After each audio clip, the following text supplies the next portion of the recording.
আজকে হচ্ছে চতুর্থ দিনের মতো আমাদের গণত্রাণ কর্মসূচির যে সংগ্রহ কার্যক্রম যেটা আছে এটা চলছে এবং এটা আপনারা অবশ্যই জেনেছেন যে আমরা হচ্ছে এক্সাক্ট ফিগার একসাথে এই মুহূর্তে বলতে পারছি না, কারণ আমাদের চলছে এখনো।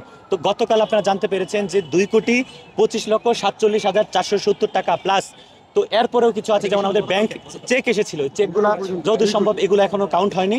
তারপর হচ্ছে আমাদের কয়েন যেগুলো আছে, কয়েন তো আমাদের গণার সময় নেই। আমরা সারাদিন কাজ করছি এবং গতকাল আমরা হচ্ছে মেশিন ব্যবহার করেছি। তো আমরা হচ্ছে এক্সাক্ট ফিগারটা জানিয়ে দেবো। এবং বিভিন্ন পেজ থেকে রাজনীতি মানে ছাত্রলীগের পেজ থেকে বলতেছে এখানকার টাকা লুটপাট হয়েছে। আচ্ছা, গুজব লীগ, কুত্তা লীগ, পাচাটা যারা করছে তারা হচ্ছে এগুলাই বলবে। আপনারা দেখতে পাচ্ছেন না, বিভিন্ন ছাত্র রাজনৈতিক সংগঠন বাংলাদেশের এবং আমাদের অমর একুশে হলের সাধারণ শিক্ষার্থীরা যারা হচ্ছে নিজ থেকে বন্যা পীড়িতের জন্য টাকা সংগ্রহ করে হল থেকে খাবার দিচ্ছেন, এগুলাকে ছবি হিসেবে নিয়ে তারা চালিয়ে যাচ্ছেন। এটাও তাদের সহজাত ধর্ম। এটা বাংলাদেশের মানুষ খুব ভালো মতোই জানে, আর এটা করে যাচ্ছে। এবং এটা মানুষ দেখবেন আপনার ওদের পেজগুলোতে হাহার বন্যা বয়ে যাচ্ছে, মানে যেভাবে পারে মানুষ খুব প্রতিবাদ প্রকাশ করছে।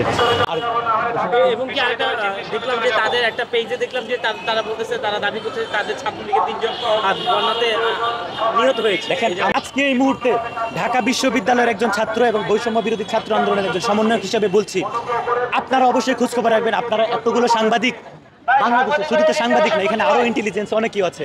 আপনারা কি পারবেন না স্বচ্ছতার মানে আমাদের কাছ থেকে জবাব দিতে আদায় করবে? আপনারা তো রাখছেন। তারপরে বলছি, এখানে একটা টাকারও হেরফের করা হচ্ছে না। দেখেন, আমাদের এখানে মানুষ খেজুর দিচ্ছে, মেডিসিন দিচ্ছে। এখন খেজুর আমাদের সারাদিনে হচ্ছে 400 কেজি, আমাদের সারাদিন দরকার 1400 কেজি। 1000 কেজি আমাদের কিনতে হবে না? কিনতে হবে। তো আমাকে যার যা কিনতে হবে তা কিনছি, এবং যা টাকা আছে তা তো স্বচ্ছভাবে আমরা রাখার চেষ্টা করছি। এবং আমরা বর্তমানে দায়িত্বটা হাতে, বাংলাদেশের যে সরকার, এই সরকারে তো আমাদের 2জন উপদেষ্টা গেল, বা আমরা আষ্টে পৃষ্ঠেই আছি। আমরা মাত্র নিজেদের অবস্থান জানান দিচ্ছি। আমরা মুকুলেই ঝরে পড়ার মতো পাত্র না।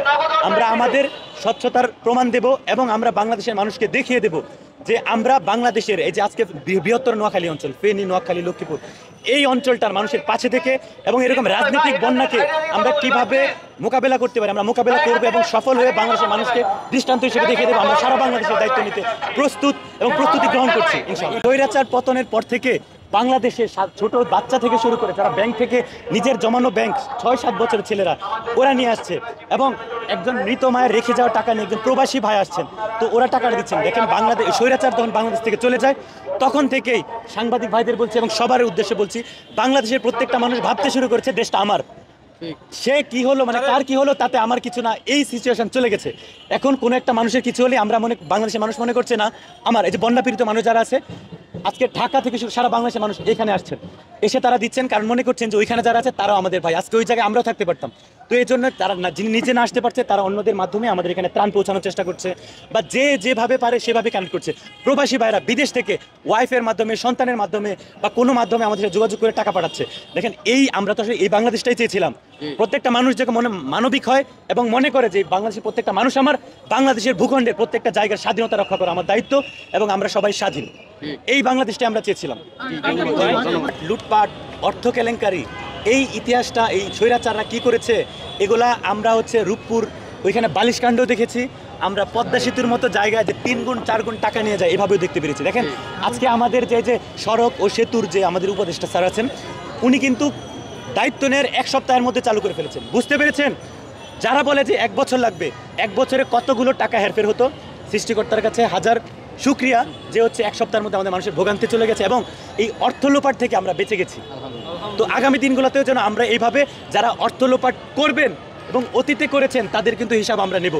তো এই জন্য আমরা বাংলাদেশের সাধারণ জনগণ যেমন সক্রিয় থাকতে হবে, ছাত্র সমাজ তো অবশ্যই মাঠে থাকবে, এবং শিক্ষক মহল, সাংবাদিক মহল এবং যারা রাষ্ট্রের কর্মকর্তা কর্মচারী আছেন সবারই সজাগ দৃষ্টি রাখতে হবে। দেশটা তো আমাদের সবার, শুধু ছাত্রদের না, শিক্ষকদেরও এবং যারা দেশে বিদেশে আছেন সবার এই দেশটা, এটা মনে রাখতে হবে। অর্থ লোপাটকারী যারা আছে তাদের জন্য আমাদের ইতিমধ্যে আমাদের কর্মকাণ্ড মানে আমাদের কার্যক্রম শুরু হয়ে গেছে, এটা জানতে আপনারা পেরেছেন।